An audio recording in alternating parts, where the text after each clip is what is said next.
Hello and welcome to my tutorial for making a 2D platformer game. We're going to be going through some of the stuff I've already shown you guys in class, but a brief comprehensive guide of all of these different elements in one place. We started just by making a new Unreal project here with the 2D side scroller template. So I've got my map here with the default map with our 2D side scroller. We're going to start replacing assets and then adding gameplay to this template of the character moving around in our 2D side scroller platform.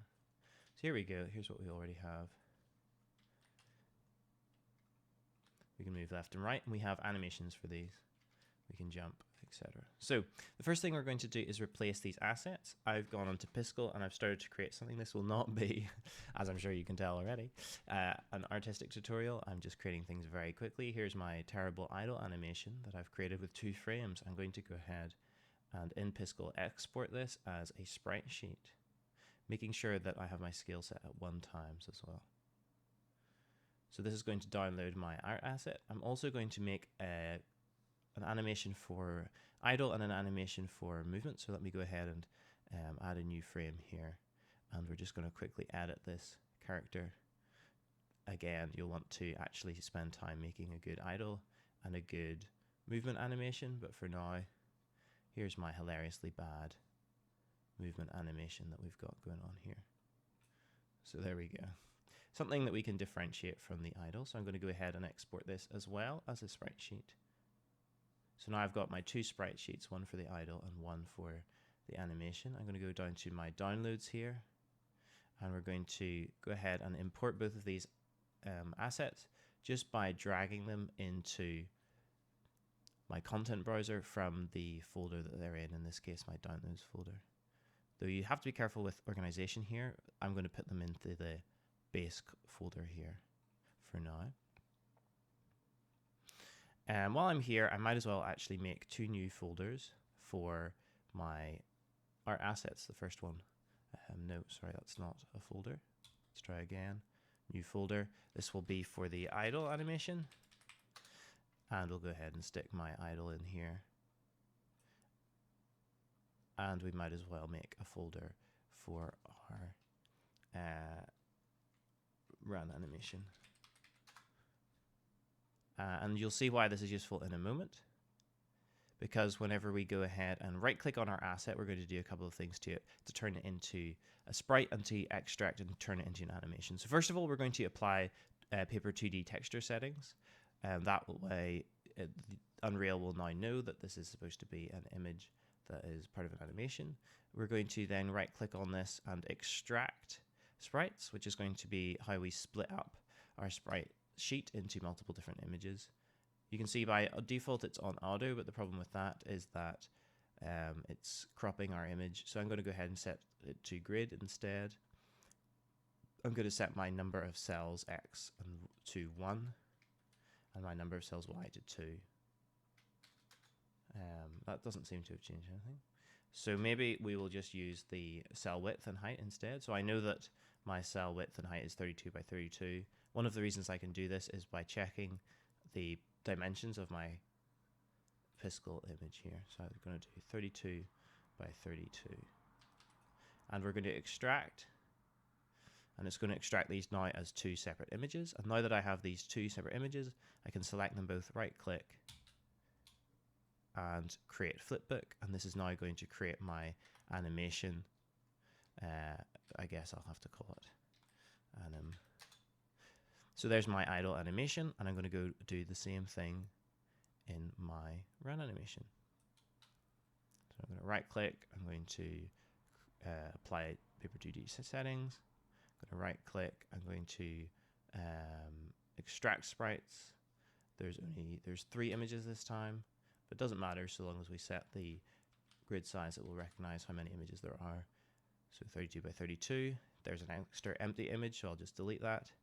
Select all 3 of these images, right click, and create flipbook. And we'll call this one running anim. So now we've got two animations, one for idle and one for running. We're going to go ahead, find our character here and select them. Here is the 2D side scroller, so I'm going to go ahead and click to edit this 2D side scroller blueprint so that we can replace the animations with our own new ones. So here's the whole blueprint. We're going to go to our viewport so that we can see the animation that we currently have.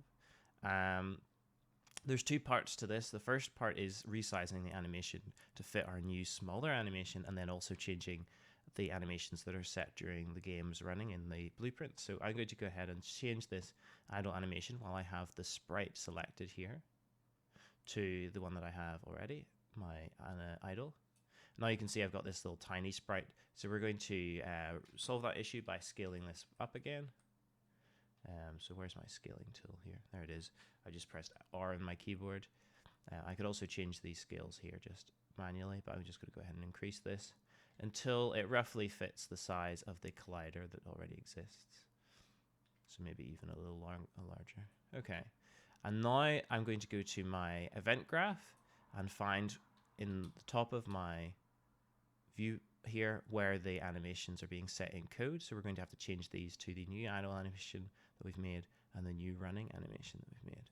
So if I compile this and I now go back to the game and play the game, we should now see our character using those animations. Hopefully you've made better animations than these hilariously bad ones that I've made just for this prototype.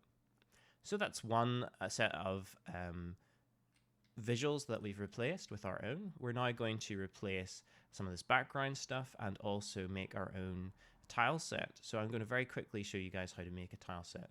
So I'm going to create a new image from scratch here on Piskel, and I'm going to go to my preferences and go to enable a grid, and this is just going to help me create my tile set. For example, if my tile set was a 16 pixel tile set, I could use this 16 pixel. I could change it to 32, in which case this whole thing would be 32. Let's do that, and let's go ahead and change the size of our canvas so that it's much larger, so we can have more than one tile here. So I'm going to go ahead and change this to some sort of multiple of 32, like 64. So if I resize this, you'll see I've now got 4 tiles that I can work with, and you can make this even bigger for an even bigger tile set. So I'm going to go ahead and make my ground tile set very quickly here. So the top of the tile you'll always want to be, you know, where the collider is, and think about it that way. So this is, again, I'm not really making something that's any good. This is not an art tutorial. So I'm just going to go ahead and make something that's like grass on the top, and we're going to make something that's brown on the bottom for our ground here. And we can go ahead and make something that's in the background just to show you guys how to do that. So I'm going to go ahead and make, let's get rid of all of this brown that we just filled in here.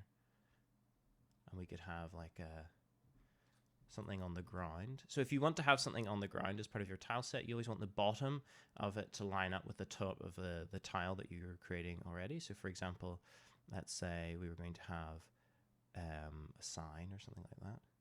So we could have this sign here. So that's the stem of it. And then we can create something like this. And I'm going to go ahead and put a big red arrow on it. And by having the bottom of this be where it stops, and the top of this where that tile stops, we can line them up pretty easily in our Unreal scene. So here we go. Here's my terrible tile set of exactly 2 tiles, one for the ground, one for this sign. Again, you'll want to do a better job on this, but I'm going to go ahead and export this as a sprite sheet as well. And now we've got this image. We're going to go back to my downloads. I'm going to go find this image. It's just called New Pixel 11. I probably should have renamed it, but whatever. We'll drag this into our Unreal and make sure I'm going to drag it in here, but then I'm going to go Control X. That didn't seem to work, but we want to just move it somewhere else. So actually, let's delete this a second, and let's instead put it in our, let's be organized. I'm going to right click on this, make a new folder, call it tile set. Open this up, and we're going to drag that from downloads in here. And while we're here, we might as well rename it to tileset asset or something like that.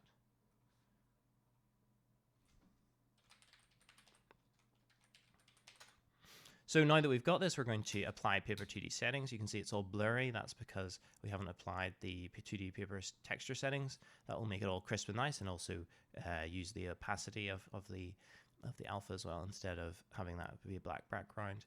And we're going to also, instead of extracting the sprites this time into separate images, we're going to create a tile set from it. So now that we go ahead and open this tile set that we've made, we can define the tile set size. It's 32 by 32 by default, which is also, if you remember, how big our tile set was. So it's automatically split this into the correct sizes, because each of these is 32 by 32, but you may have a different size, in which case you may have to resize the tile set here. So we've got our different tile sets. Now we don't want any collision on this side, because we want to be able to just pass it in the foreground or whatever, but we do want collision on these other elements. So I'm going to go ahead and, with these particular tiles selected, add a box. Now I really should have given an example of this in the part of the sprite sheet, but if you wanted to, you can edit these colliders. So I can move this down. For example, if you had a slope tile asset, you'd want to edit the collider there, but it just so happens that I have mine all lining up just with these boxes. So now that I'm going to save this and get off it, and we're going to then go ahead and right click on this tile set that we have, and we're going to create a tile map from it. And this is the actual asset. This is the map that we will make here for our level. So I'm going to double click on this, and now we can go ahead and paint inside. So for example, I can go ahead and make a level that looks like this, with a sign on the top. But we're not actually going to do that sign. We're going to go ahead and no, I think we will then. We're just going to maybe make it a little bigger. So I'm going to change my map width here on the side to something, that's a bit bigger, like 12 by 12. And you'll probably want to make something even bigger for your final level that you make. Let's go ahead and make sort of a platform here, and a platform here, and a platform here. And look, I want to erase those, so I'm going to go to my eraser here and get rid of them. So I'm going to go ahead and save this, and now this is an asset that we can bring into our level. And while I'm here, I'll rename this to level 1 tile map, and I'll rename this to tile set, level 1 tile set.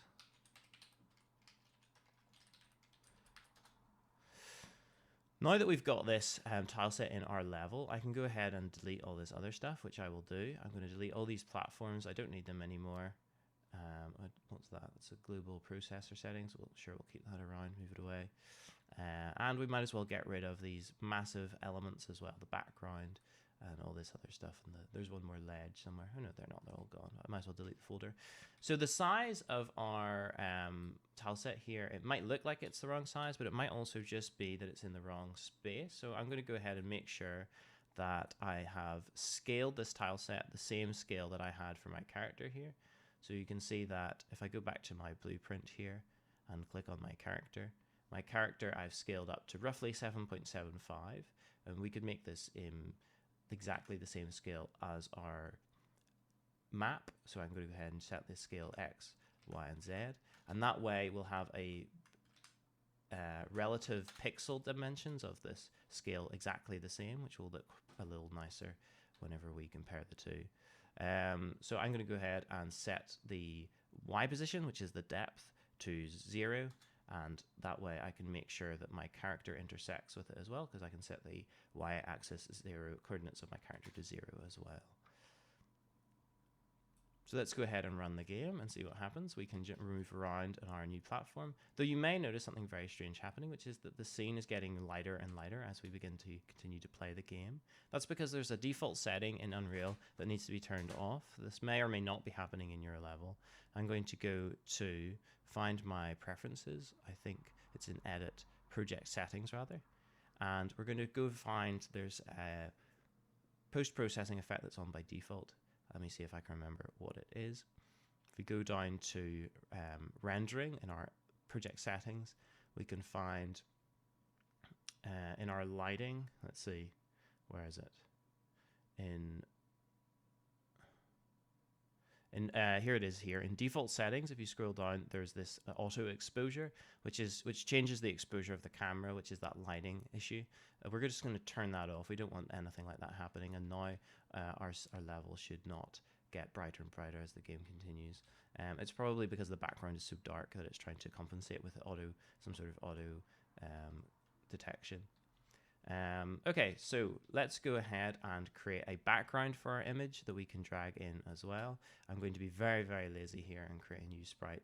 It's just going to be absolutely massive, so I'm going to resize this to 1000 pixels. We're just going to make something really massive. We're going to fill it all in with a background color of maybe like a light blue, and we'll just put like a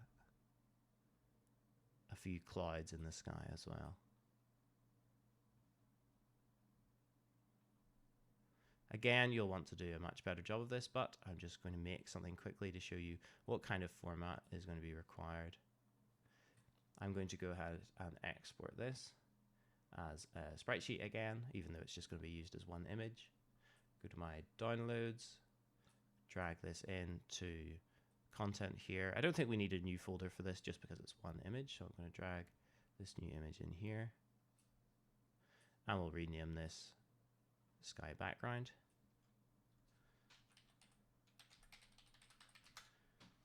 And we'll go ahead and drag this into the scene. No, we maybe need to make a new blueprint for it, so I'm just going to go ahead and make a new blueprint. It's going to be an actor, and we'll call this sky background. There already exists one. Okay, so we'll call this sky background blueprint. The blueprint will need a component just of a sprite, so I'm going to go to sprite, paper sprite. Now we've got our paper sprite. We can set that paper sprite to our sky background. But of course, this isn't a paper sprite asset yet because we need to turn it from that into it. So I'm going to right click on it, do the same thing we did before. We're going to apply the 2D paper settings, and we're going to right click and create sprite, which is just going to create a sprite from that image without doing any fancy splitting up. And now we can go ahead and change the asset sprite that it uses to this background sprite, and we can go ahead and drag in our blueprint. We're going to set its y-axis value to 0, though actually we want it to be in the background. So we probably will actually want it to be at a slightly, I'm not sure if it should be a slightly high value or slightly low value, but we're just going to move it slightly into the background like this. That way it'll be behind the player and the environment. And we'll set our scale back to 7.5 as well on the Z and the Y. There we go. So there's our scene. We can move this around however we wish. There's our background. We have all of the same functionality and all of the same gameplay. However, our character is getting stuck on things. It might be that for some reason our skybox now has a collider. Let me just check to make sure that that's not the case. But I think it might be. So what we'll do is move the skybox even farther back so that our character no longer collides with it. So we've replaced all of the artistic elements of the game with our own. We haven't changed any functionality, but that will be the next thing to do. I do notice that there is this text here that appears that just says that it's the template. So I'm going to delete that. Of course, we don't want that showing up. So that's the first part of the tutorial. Next, we're going to be looking at the functionality of our game.